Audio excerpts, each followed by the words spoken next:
I mean, I had a chance to go back. It was always there. Like I even had flights back, if anything. I think for the first 3 or 4 months. I don't even know why, but we had them booked.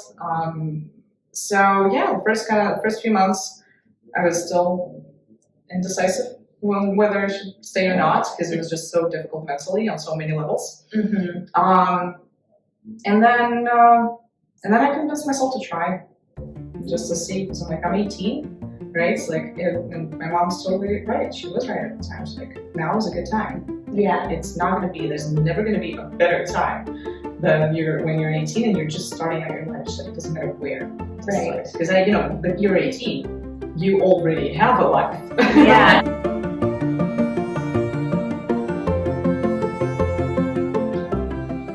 Hi everyone, and welcome back to another episode of Immigrants of Canada. I'm here with my friend, Alisa Boysis. Welcome to the show, Alisa. Thank you very much, Suzette. Thank you. So I just want to start by asking you, I remember you telling me that you had no intentions to move to Canada. So what changed your mind? Oh my God. I don't think my mind ever really changed at the time. As I mentioned, I told you the story. We moved with family, so it was the decision to move came entirely from my dad, who I guess that was his dream for a while, and he applied for immigration even before he met my mom. That's her second marriage. Okay. So yeah, I was, I think, 14 at the time when they met, and they got married in like a year or something. Okay. But yeah, he told her right away. He said straight up, he's like, I submitted an application. I have a full intention to move to Canada. He grew up in Siberia. Okay. Lived there his whole life, and I guess always wanted to try something new, to see what else is out there. So he ended up submitting the application. Told my mom that it's definitely happening, and I was just they basically just kind of told me that I was doing it. I was a teenager. No one really asked. So you're coming, and that's it. Exactly. And I mean, they also said that like when would be a better time, right? Like right now, when you're still young, you're still kind of figuring it out, it would be a great chance, if anything, to explore something new. So I was kind of like in the early, I think the first year of high school when they told me that, and then the application takes a few years, obviously, to get processed. Right. So by then, I was already in university. By the time we got our visas, I was in my first year of university. I was planning to take, I was taking broadcasting, journalism. Okay. So radio broadcasting was my career goal at the time, and I guess they just kind of pulled me out of there. I dropped out of university and just came with my family. It was, it was a good time to good chance to try something. At this age, to try something new at a new place. So I have about a million questions swimming through my head. First of all, did your dad ever tell you what Siberia was like? I went there. You went there. Okay. I went there. I visited a couple of times. They met in Siberia because my mom moved there for work, and she lived there for about, I think, a total of 5 years. Okay. Yeah.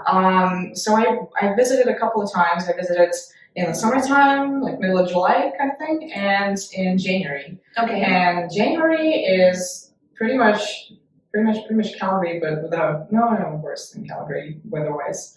I would say average temperature would be like 37 throughout the month. Okay. And they don't get snows or anything. Oh. So enjoy it. Yeah. So it gets a little brutal weather-wise. Right. Well, I guess, life-wise, like quality and lifestyle and everything, I don't think they had any complaints. Like my mom liked it there. So I guess for them, moving to Canada was more of just a chance to explore something, right? And why Canada? 2 reasons. One being Canada just has a fairly easy immigration program. Like it's easier to get into than other countries, Western countries. For example, like any European Union countries, definitely would be, it would just take longer, it would be a longer process. Canada's just generally more welcoming towards immigration, right? And the second reason being that my dad works in oil and gas. So yeah, it's just, you know, a country who, especially Alberta, right? The industry kind of relies on it a lot, whether we want it or not. So yeah, it was just a good place for him to get a job and to develop his career. Okay. That's why. So they wanted to move to Canada for those reasons, but you were already kind of in the process of pursuing one of your dreams, journalism. So how did that make you feel? It was challenging. Yeah, it was definitely challenging. I especially at that age when I was 18 when we moved, right? And I feel like this is a very important age for a person when you're developing your kind of just settling in a certain society, right? You're developing a friend group. You're starting to build your first professional connections, right? It's like a very young age. Yeah. But at that age, especially, it's very important to have that friend group, have that kind of support, right? Yeah. And on the professional and personal level, it was definitely a big shift for sure, right? Because I got here, I was not gonna lie, like the first probably 3 months were just complete rejection of the situation. Because oh, sorry to interrupt. You moved from Russia, Moscow, right? No, it was a city called Voronezh. It's about 6.5-ish hour drive south. Oh, okay. So it borders Ukraine. Okay. The kind of the area, not the city, the surrounding area. Right. Yeah, and I lived there my whole life. Yeah. It's a beautiful place. I loved it. It's a bigger city, kind of like Calgary size wise, like population wise, kind of Calgary size. Okay. And yeah, like I saw some good opportunities there. I started my career. I was super into it, and I guess started my education towards a career that I really wanted. My mom lived in Siberia for the last 5 years of us living in Russia. She moved there. She's a hairstylist, so she got a great job there. Yeah. And the city that she lived in, Surgut, it's like it's basically like Fort Mac situation where people just go make money and come back to their hometown and never go back there. Right. So yeah, it was just it was a great opportunity for her, and obviously she was a single mom at the time, so it was a tough choice, I guess, just mentally to leave the kid behind, and she just didn't want to. It's not that. No, she didn't want to bring me there, and I didn't want to go either because it's Siberia. It's pretty tough. And I was in school. She didn't want to pull me out of school, so I stayed with my aunt. My aunt was looking after me. I have 2 grandmas back there too, so it's not like I was abandoned or anything like that. Right. Yeah, I had family members looking after me. And then so when we moved to Canada, we pretty much just reconnected after 4 years of not living together. And we talked. We were on the phone. She bought me. I was one of the first kids to own a cell phone because I needed one. Right? Yeah. So she could text me and call me whenever. So yeah, we were on the phone. We were in touch. I visited. She visited. We saw each other. So it's not it was complete, kind of disconnect there. But still, she at the stage when you're a teenager, when your personality is forming, right? She was kind of away for a lot of that time. Right. So yeah. Not personally dealing with a lot of this. So I guess for us, it was that was a bit challenging when we moved here and started living together. And I was 18, and I already had an opinion. Yeah. I thought I was a grown up, full on, right? And she didn't. She definitely didn't agree with me on that. Yeah. So yeah, it was a bit challenging for us to just kind of build that relationship back, which didn't take long. We're best friends right now, and it's been like that for years. But yeah, just that initial kind of time with all of this change happening in my life, dropping out of university, dropping my career, reconnecting with family. My sister was born at the time too. My sister was 14 months old, so we had a baby too, and it was just baby that I met her when she was I saw her when she was 3 months old, but now all of a sudden she's like 14 months old. Like we have a kid in the family. Yeah. It's just the dynamic was very different, and with Right. that much change, it was just a lot. Like mentally, it was just a lot to deal with at the time. So we moved to Canada in April 2006.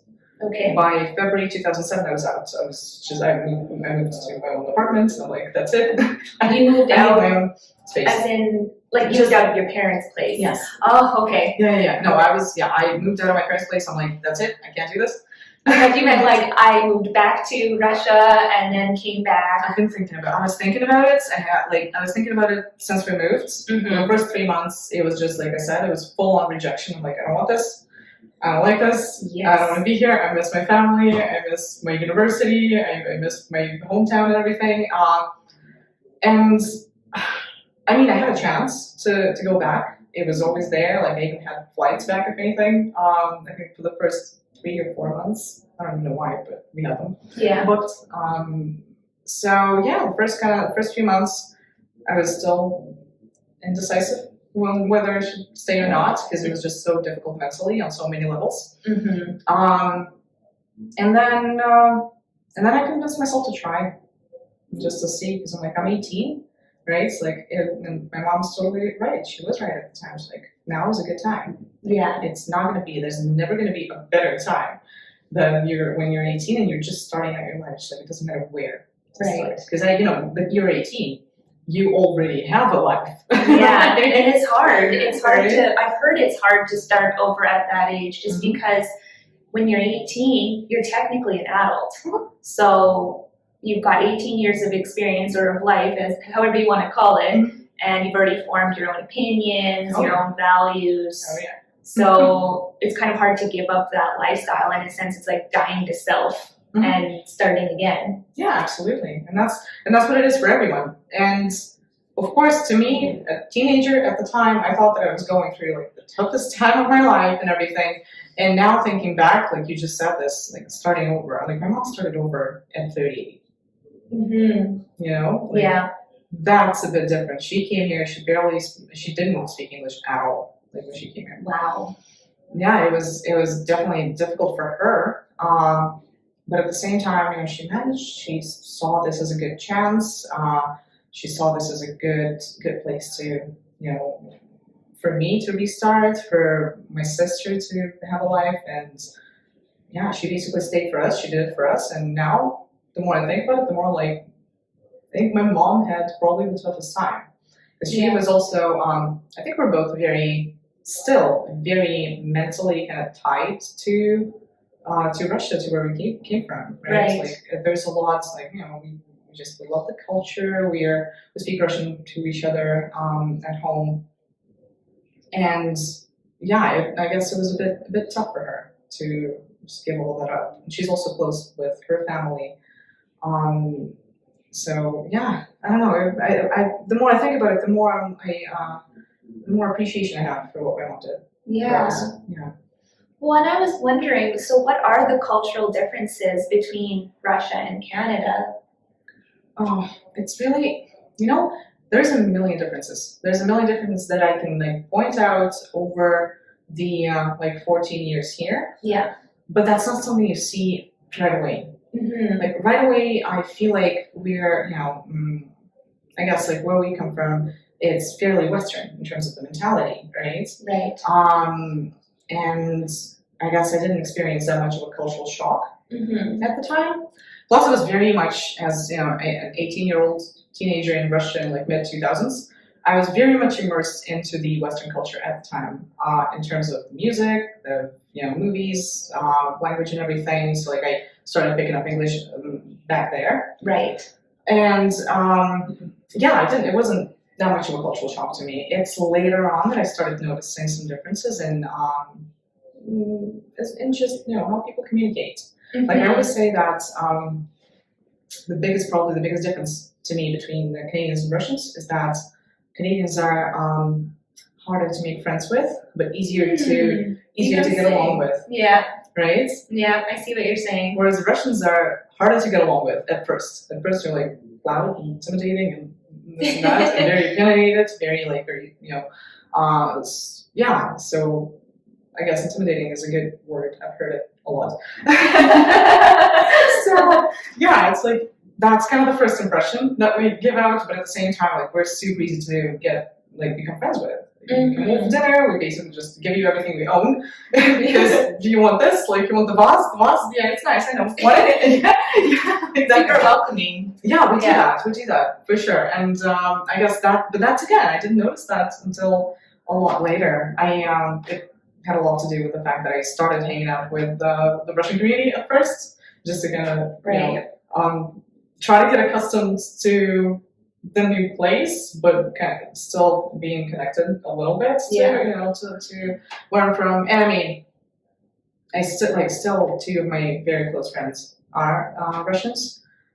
I don't really know what's happening in the community anymore, but I'm just a little disconnected from it, I guess. But yeah, like two of my close friends are Russians still, and we have a lot in common, and friendships have lasted for years, and it's pretty amazing. Oh, that's awesome. That's awesome. So other than... You guys steered away from the topic a bit.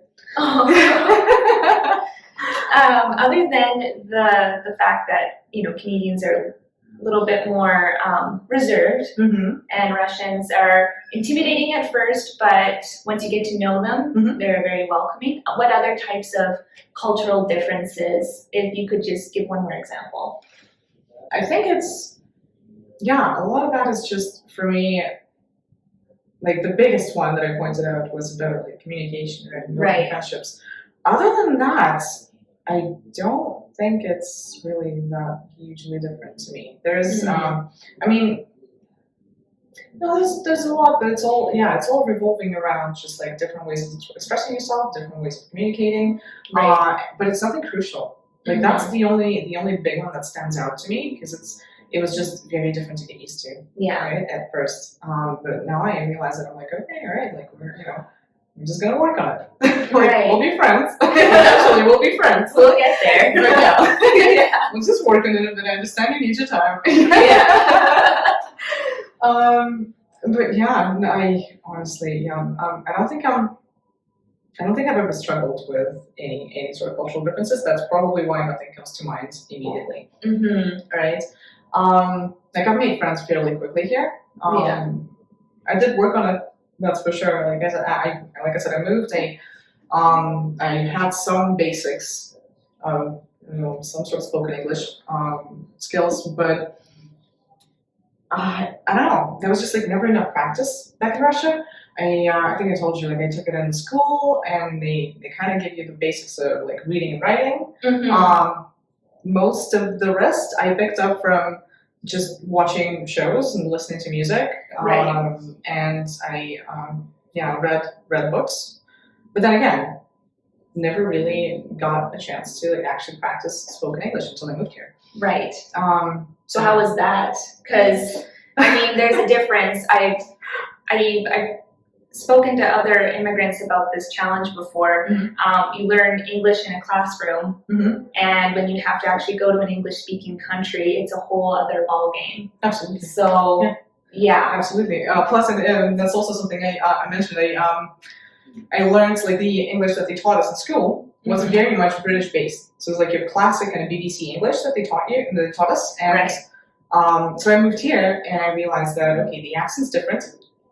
The pronunciation, the vocabulary is different. Some of the grammar is different. Yeah. And it was definitely something to adjust to at first, right? And then with that in mind, I basically spent a couple of years trying to just work on pronunciation of certain words. Right. I think one of the first ones that I practiced, because I was 18, right? One of the first ones was party. I'm like, how do I say party without sounding like I'm trying to copy the BBC English, essentially, British English. So party, water, like those kind of very simple words that are just sound entirely different here. That was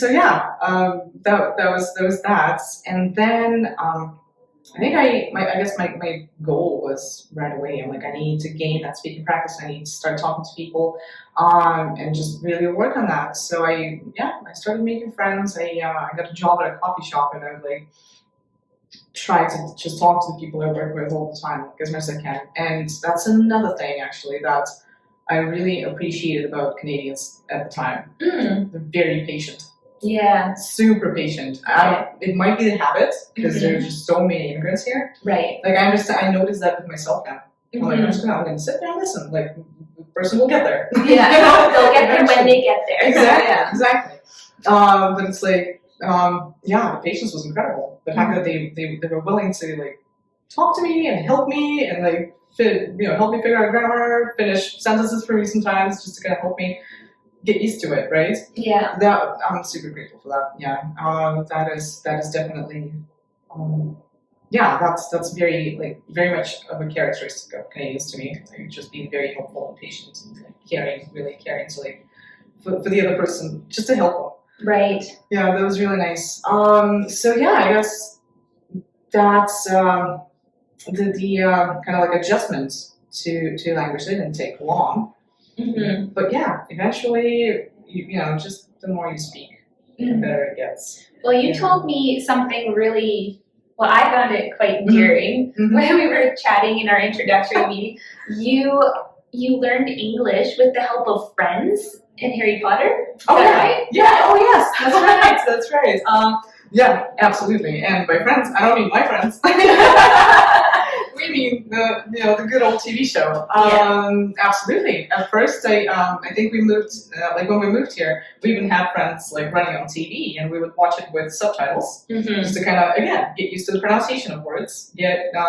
Especially to my mom. To my mom, and she always says that she's like, when I moved, everything they said sounded like just one giant word. Like really? I couldn't even split words in a sentence. Yeah. Wow. She's like, it was ridiculous. So yeah, and we started watching films and TV shows, like Friends in particular, for sure. But then again, with Harry Potter, it's a different story, because I started watching it, reading and watching it back in Russia. Like I became a huge Harry Potter fan there, and I mean the films are still British. Yeah, very much so. Right. So there's definitely a bit of a difference. But at the same time, reading it definitely helped, because I read the first 6 books came out when I was still in Russia. Right. And then the 7th one is the only one that I read in English first. Oh, okay. Yeah. But by the time it came out, though, I had read like all of the first 6 in Russian and English. So you built your English level up to that. Yeah, it definitely helps. Yeah. Like it helped when. With Friends, I think it was the reruns, right? Because it's like you've already seen it, so you know what's happening, right? So it was very easy to kind of figure that out. Same with Harry Potter. I read it in Russian first, I knew exactly what was going to happen, right? So okay. It was a lot easier to just kind of like read and not be super stressed about it. But yeah, that was actually a great. I was given some great piece of advice in terms of studying English. Yeah. From reading, Sure. Like when you read a book and you find a word in there that you don't really understand, don't open the dictionary. Never open the dictionary. Really? Why? And it basically teaches you the skill of trying to get things out of context. Okay. Right? So and that was actually given to me by an English as a second language instructor here. Okay. So yeah, she basically said that.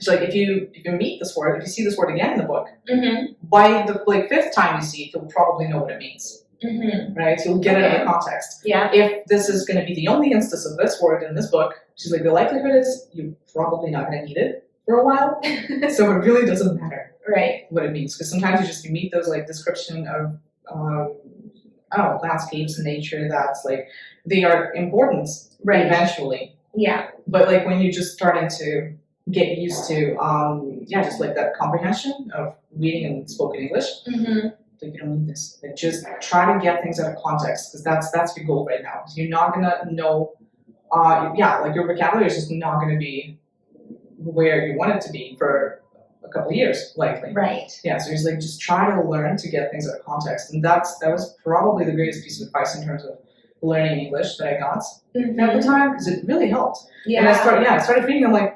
Yeah, no, that's right. Because you keep focusing when you go into the dictionary. Yeah.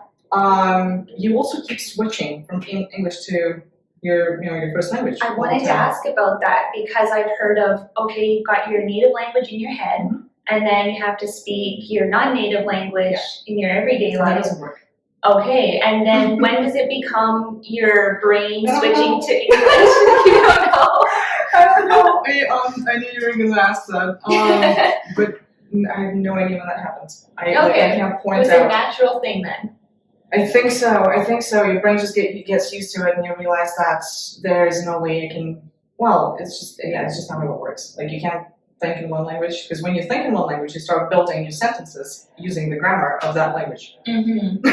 Okay. And that's not good. Yeah. Definitely not good. I remember, I think in my first year, that was like when I had my first dream in English. I was gonna just ask about that. So Yeah. do you dream in English now? Depends. Oh, Depends okay. whom I'm speaking to. All It right. depends. Actually, no. I'm trying to think. If I've ever had a dream about someone, like a Russian friend of mine or a family member that would speak English to me. But no, I don't think that happened. Okay, and I in can't your explain dream, the science behind that. in your dream, were you like fluent in English? Could you speak it with ease? Did you know that you were pronouncing things right, or was it like? No, it's the same. Really? Okay. Yeah, Cool. it's completely the same. It was just very strange to me at first when I had my first dream and I was speaking to a person and it was in English. I'm like, okay, my brain's picking it up. So cool. That's success right there. Yeah. But yeah, thinking definitely. And I told my mom that when she was getting used to speaking English and like adjusting, like you can't. It's so obvious when you try to translate in your head. Right. Like it's just super obvious. And same with reading. Like once you open the dictionary and see a couple of words in your own language, Yeah. your brain switches. And to some people, I guess it's not to some people. To most people, it's fairly easy, right? So like just go back and forth, switch from one to another. But at the same time, when you try to get into the flow of the book and like really get into it, it just gets in the way a little bit, right? Okay. So it totally ruins the experience at first. So yeah, don't do it. Definitely just like read from like get the words out of context. That was the best piece of advice I was ever given. Very cool. Yeah. Okay. And so after that then, so learning English was one thing that you kind of had to pick up in Canada. What other things did you have to adjust to while you were here in the first couple years, let's just say?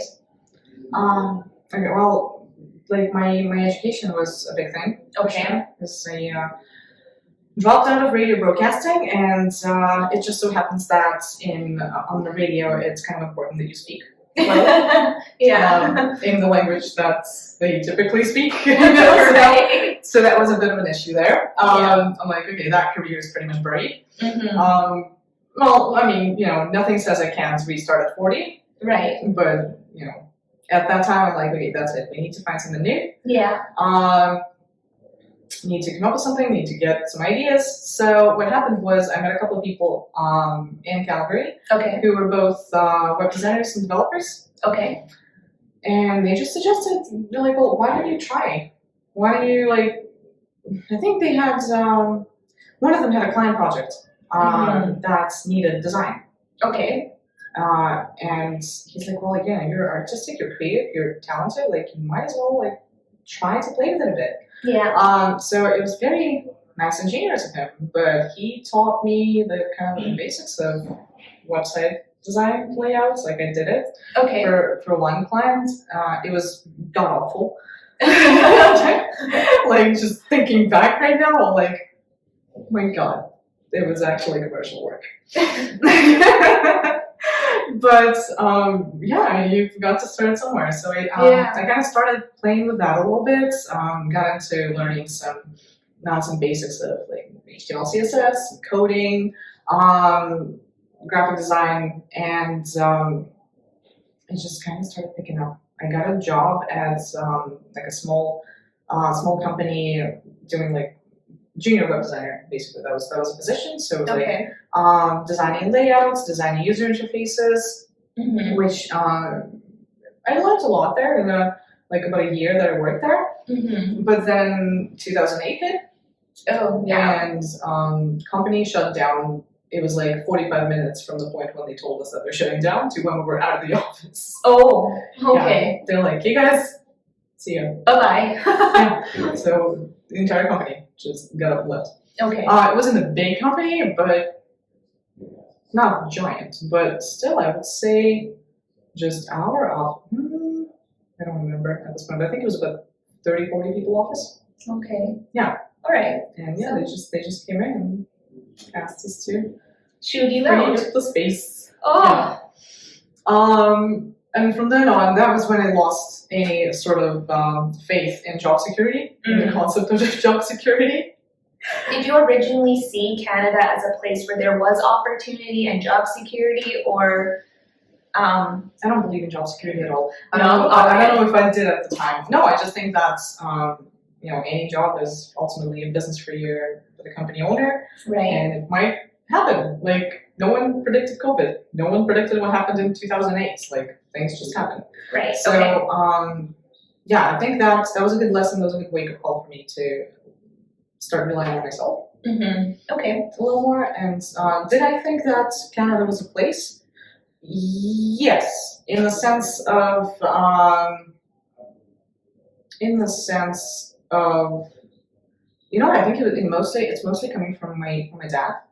Okay. Yeah, I think he did a lot of research at the time because I was 18. I didn't do any research when I moved here. I did research on schools. Yeah. And that was about it. Like Right. work-wise, not really. But then we were super lucky. We came here in 2006. At the time, jobs were given out for free to anyone. Like basically just come take it. Right. My dad got a job within 2 weeks Okay. of moving here. All right. So it was a great time to move. Right. That's for sure. At the same time, I don't know, it's like they say right now, we're going through the uncertain times. I'm like, when have the times ever been certain? Like, you can have a job, but that doesn't mean that's not gonna go away and if something happens. Like, job security, at any job, whether you're a business owner or if you work for somebody, your success is kind of in your own hands. Right. Okay. Right? So if you're a good employee, you probably won't be the first to get fired if anything happens. Yeah. But again, probably. Who knows? Yeah, you don't know the situation. Yeah. So I think at the time, I guess it was just a good wake-up call. Like, okay, so things like that can also happen. Right. I'm not. I wasn't ready. It definitely stressed me out. Just like when that happened, I'm like, okay, so that might also happen. I was 20. I had no idea about the crisis of any sort might hit the economy, and I'm going to be without a job. That was when I'm like, okay, I need to reconsider some things. So I went back to freelancing. I went back to freelancing. It was kind of I was still junior, so it was like smaller jobs here and there, kind of smaller contracts. I started. I applied to what is now known as Alberta University of the Arts. Okay. It was ACAD at the time. And I got a degree from there in visual communications and advertising. Right. And it was kind of funny because out of all the applicants, I think I was either the only one or one of very few whose portfolio was entirely commercial digital work. Oh, okay. Yeah, because everybody was, kind of going straight from high school. Right. Well, a lot of people were going straight from high school. And it was kind of like drawings, paintings, some creative stuff here and there. And I submitted a portfolio of entirely digital work. And I specifically mentioned in the letter of intent or something like that, that I have zero skills with pen and pencil and piece of paper. None. Okay. I'm like, I can draw you anything in Illustrator, but when it comes to just sketching, nothing. Right now you should see my piles of sketchbooks. It's like logos, wireframes of websites, and different graphics here and there. Yeah, it's a different type of art. Yeah. Totally. But I didn't touch that at all until ACAD. So I graduated from there. I worked through school. It was always at least one job on the side kind of thing. So just typical student life. Absolutely. Yeah. Absolutely. Mostly 2 jobs. Yeah. So it's like just, again, smaller contracts, seasonal, kind of like seasonal work. But yeah, from then on, it was always, just working. It was either like a smaller contract or working for myself for the most part. Yeah. And I guess after I graduated, I did get a job at an agency, which I don't know if I should name them, but anyway, they were pretty awesome. They like the company itself. Yeah. They're fairly well, they're like 25, 30 people office, I think, something like that. Okay. And I think I got I had a great team there. That's what it was. It was an amazing team, the design team that I worked with, and a couple of people in particular. I keep saying that I've learned more from them over the first my 3-4 months in the company than I did over the past 2 years of school, kind of like. Right. Yeah. Because it was just like it's the practical. It was the great working experience. Yeah. Yeah, just like with just how systems are built, how processes are built within at a job. Already, right. Yeah. So I think they give me a lot, just a good foundation to go and start my own business. I still learn, I still got a lot to learn, and there's still a lot that I'm kind of picking up right now as a business owner. But at the time, they gave me an awesome foundation. So I spent about 2 years at the agency, and it was great and all. Right. But in the back of my mind, I think over the last 6 months there, I kind of knew that it's just not my thing. Right. Yeah. Okay. As much as I loved them, as much as I appreciated the fact that they gave me a chance, and that I got to work with some super talented people there. I think I think I was born an entrepreneur. So that's something. That's just more me, right? I wanted to ask, you were born entrepreneur. You found that out, so that's another dream that you realized. But your original dream was to be a journalist. So what was that like to adjust to that and think wow, I might not be able to obtain my dream right this second, like I thought it was. What was the process behind that?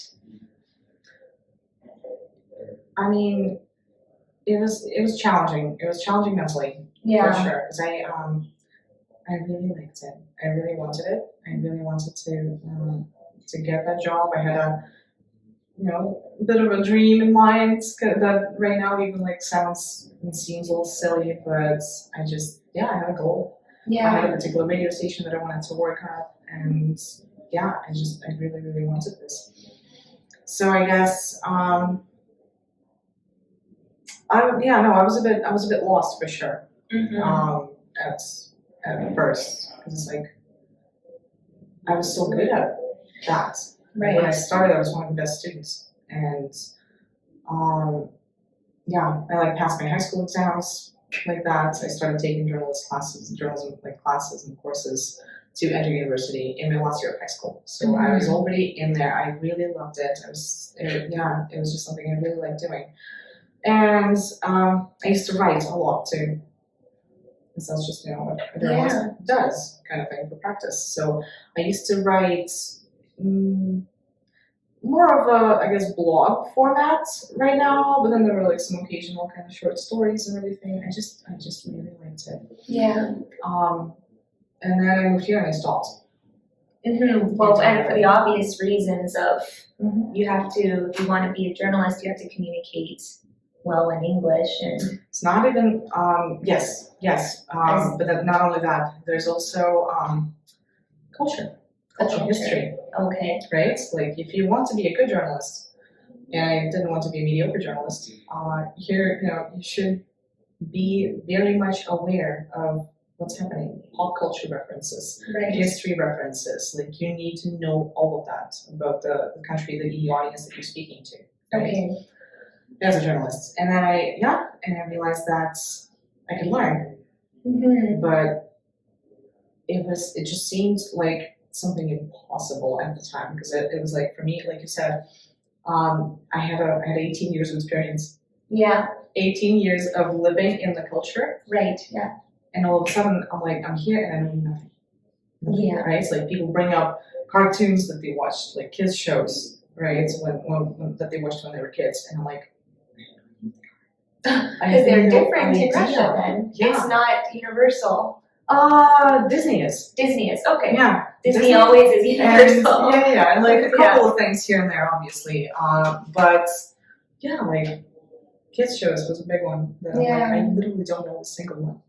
Okay. Like some children's books too that a lot of people read here, and I'm like, okay. Well, you do Harry Potter. Yeah, for sure. Arguably not a children's book. Not always a children's book. Right? Yeah, in the later books. It's not as I'm trying to get my boyfriend's kids into it now.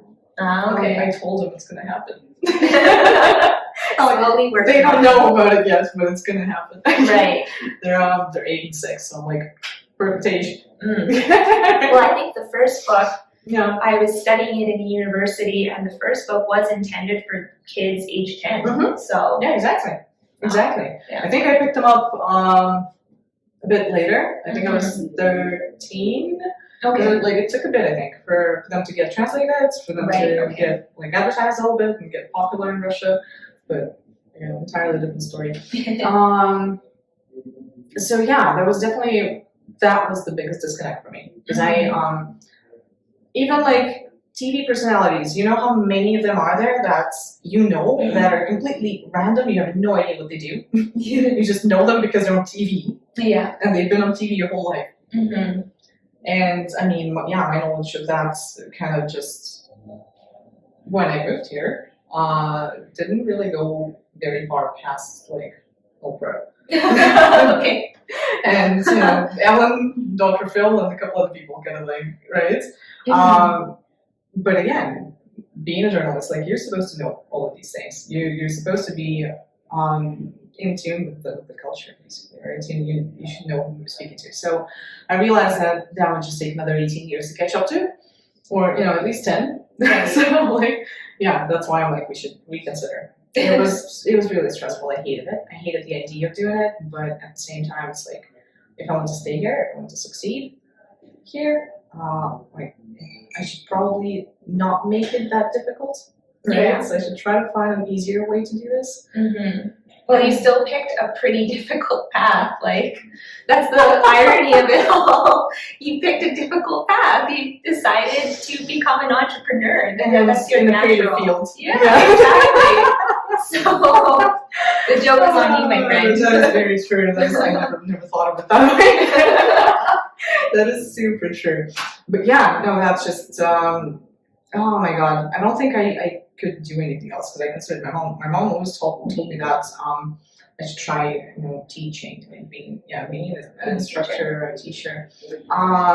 Or she's like, why don't you just go and get a freaking course in get a degree in HR, in accounting, and something practical, something that's going to get you like a job at the office. I'm like, sure, sure, but designing things. That's you.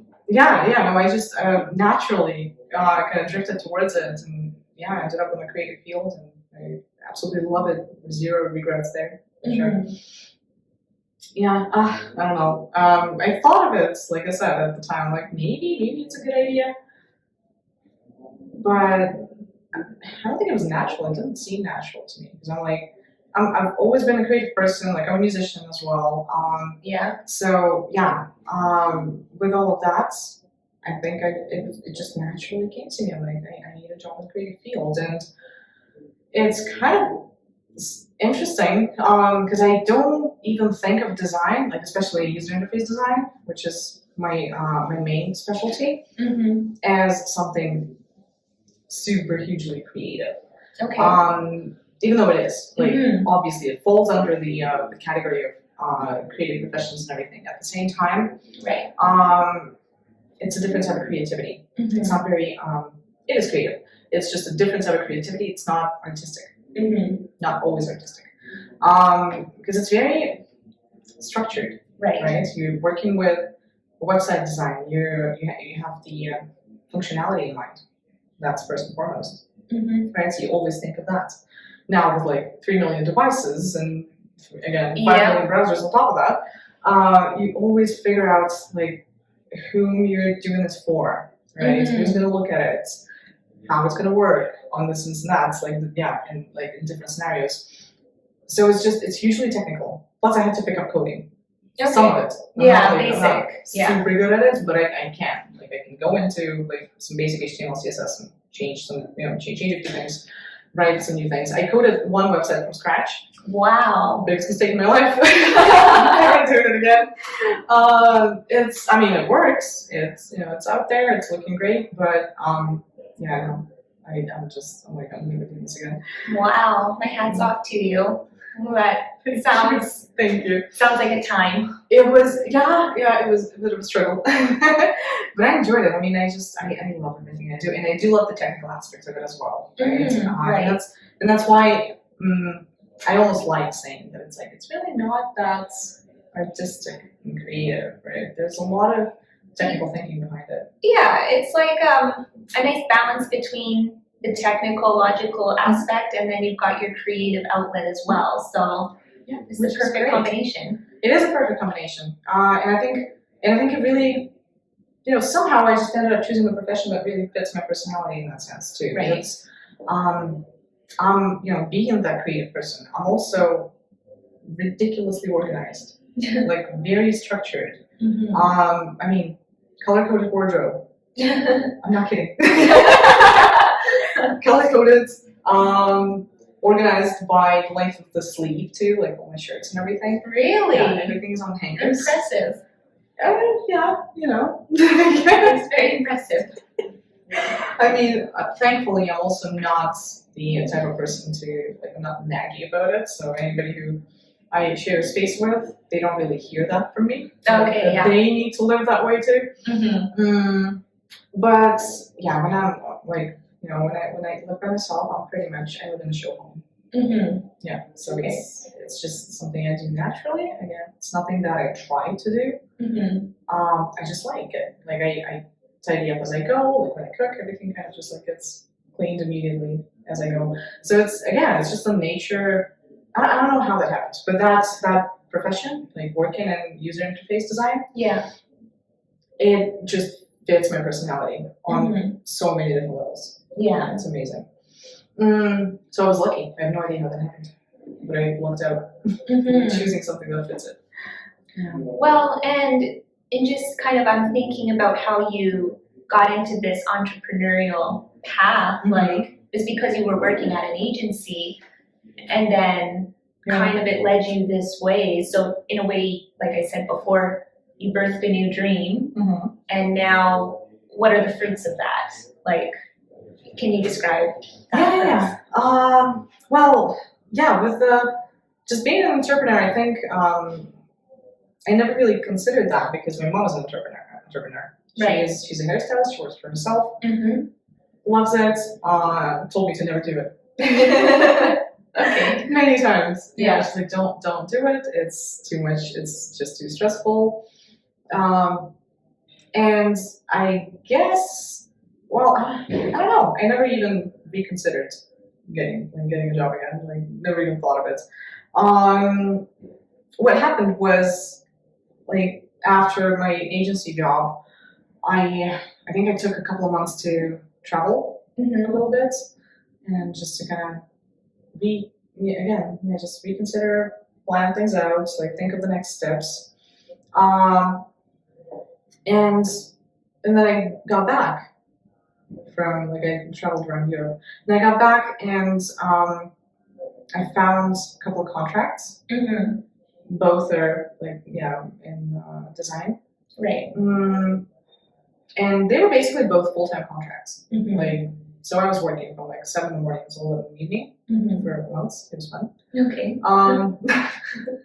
But no, even there, one of my contracts was with who is my now my client, ATD Financial, which was it was an amazing experience. Again, I was super grateful. Still am. They're an awesome group of people to work with, and yeah, they're actually my favorite. Um, Not to offend any of my other clients, but no, I've been with them for like 2 years now, and yeah, it's just been a lot of awesome work, a lot of awesome learning experiences, and I just love them. And then my like 2 more contracts I worked on, I worked with another kind of marketing agency here, so contracted for them as a designer, Right. and then I worked for an American company. Okay. And an American company, they were like a small kind of startup company. Okay. I think about 10, 15 people. Okay. And they're gonna kill me for 10, 15 people, because I'm like, I should know the exact number, because they were just such a small group and very friendly, intimate group. Like Right. I loved working with them. They were just sweethearts. Like everybody who worked at that company, loved them. Like there wasn't a single person in the group that I wasn't like on a good friendly basis with. Right. Okay. I mean, I started working with them sometime in the fall of 2018, I think, August or like early fall. I don't even remember. Okay. It could have been August actually. Anyway, they flew me in December for their Christmas party. Oh, nice. They were, like I said, they were just the nicest people. Wow. Like I loved them. And yeah, like it was just amazing working with them. So I guess with that and just like gathering, like, gaining those clients, gaining those contracts, I figured that I used to live in Royal Oak, Okay. at the time. I was renting an apartment there, and at some point I realized that I had left Royal Oak in 2 weeks. Okay. Simply because everything was there. I was like at a condo complex right across the road from like all the major like supermarkets and like all the stores that you need, and there was like a couple of pubs here and there, so literally no need to leave the area. Yeah. Oh, and the gym, like that giant YMCA, a 15-minute walk away. So I'm like, Okay. yeah, that was I literally don't know zero why I need need go. to ever leave this place. Mhm. Yeah. Yeah, and then I realized that might be a bit of a problem, because it's like I still live in Calgary technically, and I don't leave the house anymore. Like I just don't leave the area. So I got in touch with the Commons, got a membership there at first, which is like I worked at the Commons before. At some point in like 2013. And the Commons were The co-working space. Yeah. They're now. I'll tell you that. Okay, so I started there back in 2013, and I stayed as a member for like a year and a half or 2, something like that. Right. Loved the community, but then the agency job and like a bit of a shift there. So I kind of dropped it, and then I came back to the Commons with those contracts. And I don't know, at some point I just realized that it's a super cool space, but I'm like, I want to try something new. Right. Try something new. Yeah. So I actually messaged Work Nicer and ended up here as a member, and I've been here for over 2 years now. Okay. I like absolutely love it here. This is like my space. I met my business partner here, and a bunch of people really. I made so many amazing connections here. Just like friends and business connections. I got clients from here. And then just a few weeks ago, they've actually acquired the Commons. So the Commons is now another outpost. Yeah. Yeah. Okay. Yeah. Cool. They're not even called the Commons anymore. They took the name and they're now using it for a different business. Okay. For an event. Right. Event planning, I think. Okay. So they're doing that. I don't want to see event planning. I know it's something to do with events. It might be a bit more like larger scale. Yeah. Not sure. But so they kept the name, and the Commons is now a Work Nicer outpost. Cool. Called Rail Yards. Okay. Which I told like a million times that it doesn't roll off the tongue. Anyway, I'm mostly on here on 17th. It's just cool location, great community, and I just love it here. And meeting my business partner was like the biggest thing here too. We just we started. Oh my God, last spring, basically. Mm-hmm. So like, yeah, we worked on just a project together, Right. like a website, and realized it was going well. Like we have a great kind of complementing skill set, and decided to just continue with it. So what kind of business did you two create? Oh, that's right. Well, I do what I've always done, Right. plus a million other business development things. So on top of You that, have to wear multiple hats. very much so. Yeah. Like a couple million different hats. That it was again some learning experience there, right? Mm-hmm. Just how to manage, like how to be a business owner versus as opposed to just like contracting as a designer, right? Right. So now that that we have clients, we have a team. It's just it's a lot of managing and like helping the team, and trying to be our best at helping the team members grow as they help us grow. Mm-hmm. So it was a bit of a different shift. But the business is we're called Class Act Media. Okay. We're a marketing agency. Okay. And we basically work with brands on enhancing or creating new brand presence. Okay. For the most part, it's digital. Mm-hmm. So we do a lot of web design, branding. Just take a company from whatever stage they're at, meet with them, ask about their goals, and see what we can do to help them meet those goals, right? So it starts with some sort of a strategy, right? So like a brand strategy, we're going into like enhancing their website, working on the content on that website to actually bring clients to it. Yeah. And then we do a million different things from social media to video work, photography, and it's just all to help the company build its story, to get them out there, to connect them with the customer that they want to connect with.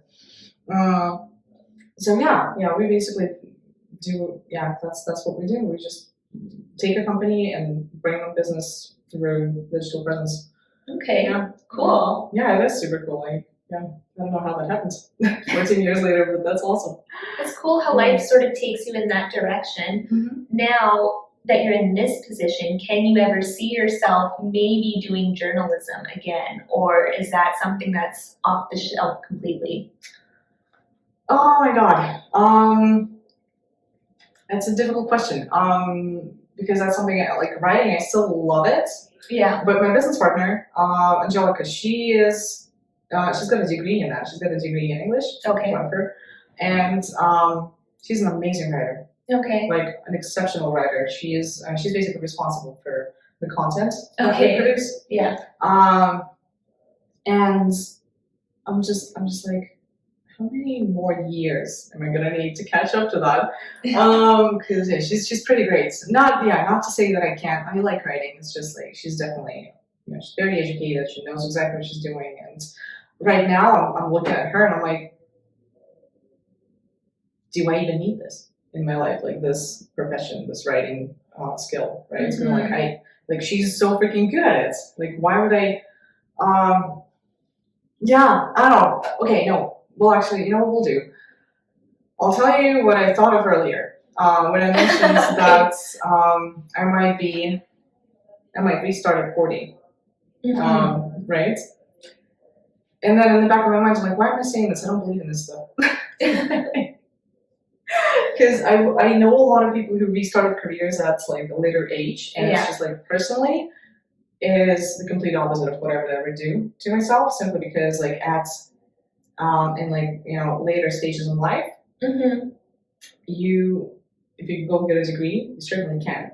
But you need to realize that once you graduate, you're going to be competing with 25-year-olds for those salaries. Right. Okay. Yeah. Right.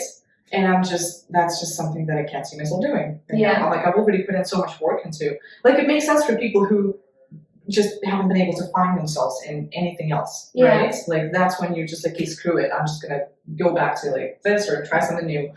But you have to if you want to get somewhere. Exactly. But with me, it's a different story. Like I know I'm good at this already. I love this. I love what I do. And you had to do this at an earlier age. You basically had to reroute what people do maybe in their late 20s, maybe early 30s, and even 40s. And later on, you basically did when you were 18.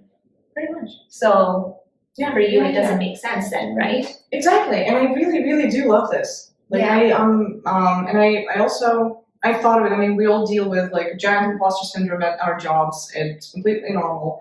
But at the same time, like for the first 3 years, it's I mean, there's reason behind it. 'Cause Yeah. You're really just not good at what you do You're here. not confident in Yeah. yourself. Yeah. Exactly. But like the better you get, I think again, I'm not saying like I'm not speaking for everyone, but with me it was like the better I got at this, the more I loved it. Right. And right now I'm just like, this is what I do. I'm a web designer. This is what I do. I love it. Always gonna do it. Wow. And it's only gonna get better from here. That's amazing. I love that. That's so great. Yeah. It's been a strange kind of road to this. Mm-hmm. But I mean, I feel like it works out. You know, like now, of course, there's like different types of struggles with the business, and it's never going to be easy. Mm-hmm. But I just love it. Yeah, I really love what I do. That's amazing. Mm-hmm. That is amazing. Yeah. So, to kind of wrap up here, do you think that coming to Canada when you were 18 years old, that was the right decision? I know it was hard at the time when you came, but when you look back at it now, what do you think? I don't know. Oh, okay. I don't know if Yeah. it was the right decision. Because I think I mentioned, you know, we weren't escaping from anywhere, so it's not like we were escaping from like a terrible quality of life, or like we didn't have anything there. Yeah. I feel like, you know, if you set your mind to it, you can succeed anywhere, Right. right? Okay. And it's like, I don't, unless you come from a place that's at a state of war, or, you know, has just different types of struggles that don't really help you set yourself up for success, right? Like with the right mindset, I think you can. I might be entirely wrong and insensitive about it, but I think you can. Mm-hmm. Was it a good decision? Yeah. Yeah. Absolutely. It was an amazing decision. Like, you know, I have a great life here. My family is here, and I can't imagine myself going back now. Yeah. Simply because I would try, but it would be in a entirely different country at this point. Yeah. Like 14 years later, I'm like, it's like moving again. Like taking myself out of here now, where I built my life, and moving again, and restarting again. Do you feel Canadian now? Yeah, to a certain degree. Yeah, to a certain degree, yes. I've adjusted. I think it shows more when I speak with like my family in Russia. Yeah. So when I say things here and there, I'm like, oh, is that what you guys do, really? Oh my god. It was actually funny. I went to Russia in 2018. It was like my first time after 10 years. Yeah. And I was there on the phone with someone. I think I was calling a taxi or something. I was talking to the owner of the Airbnb that I was renting. Okay. And my friend is sitting in front of me, and she just starts laughing all of a sudden. I'm like, what's up? She's like, I don't think that woman has ever been spoken to this politely in her life. Ever. That's amazing. Yeah, it's something that you get used to, right? So Yeah. like, Canadians they're known for being nice. So I guess that's just something that I'm adjusted to. That's just who I am now. So it definitely changed, you know, certain aspects of my personality living here. Right. Yeah, absolutely. And I mean, that's a change for the better, for sure. Mm-hmm. Right? If somebody tells you that you sound really nice, Yeah. right? Very polite. So like, thank you very much. I don't know. Like I said, I've been asked before if I were to if I could try ever living there again, and I always say I have no idea. No idea. No idea. Like I don't know if I want to. I don't know. I probably would, because it would be an interesting experience. Yeah. But I don't want to come back anymore. Like I'm not in that state when I'm like, I need to go back. I desperately need to go back. I would love to go back. Right. Try, to like just work there. Because again, I moved when I was 18. Yeah. Meaning that the truth is, I don't really know what it's like to live there. Yeah. I was a student there. I never worked there. Yeah. So you basically grew up there and you just became an adult there, but then you didn't actually live your adult life in Exactly. Russia. I So how didn't can rent you an apartment. I didn't have like a full-time job and a bunch of bills. Right. And this and that. Yeah. So I have no idea what life is like there Yeah. in that sense. Like I hear it from my friends and my family, but I've never experienced it. So I can't confidently say that, like whether I want to, right? Because again, it would be just a scary moving experience. Yeah. But I mean, other than that, you know, I love going there. Like it's a beautiful country, a lot of amazing places to go to. I love the people there. It'll always be part of your heart. Absolutely. Yeah. It is my heart, ultimately. Yeah. That's like, I don't know how much longer I have to live away from there to consider that not like the biggest part of my heart. Right. It's like that's my foundation. Yeah. That's where my family comes from. It's definitely important to me. Yeah. Maybe one day. Maybe one day. Yeah. Okay, and so one of the questions I have, the last question, is if you could describe Canada to a newcomer, what would you tell them? I thought of that, and to a newcomer. I think I said that earlier in the interview. So I think we probably all get some sort of social anxiety. Yeah. Right? Like at first when you move to a different country. And an important thing to keep in mind here is that people are very welcoming in general. Like, and again, that doesn't mean that they're willing to be friends right away. Right. But it makes it easier when you realize that people try to be helpful. Like we really do. They genuinely want to help. People are very patient. Yeah. And that's a great thing. And it definitely helps just to kind of like adjusting to the new lifestyle. And oh my God, what I would say to a newcomer. What do you love about Canada? Maybe that's a good one to build off of. It's I know I kind of just trashed job security earlier in this conversation. That's not just But I'm not even talking about job security. I'm talking about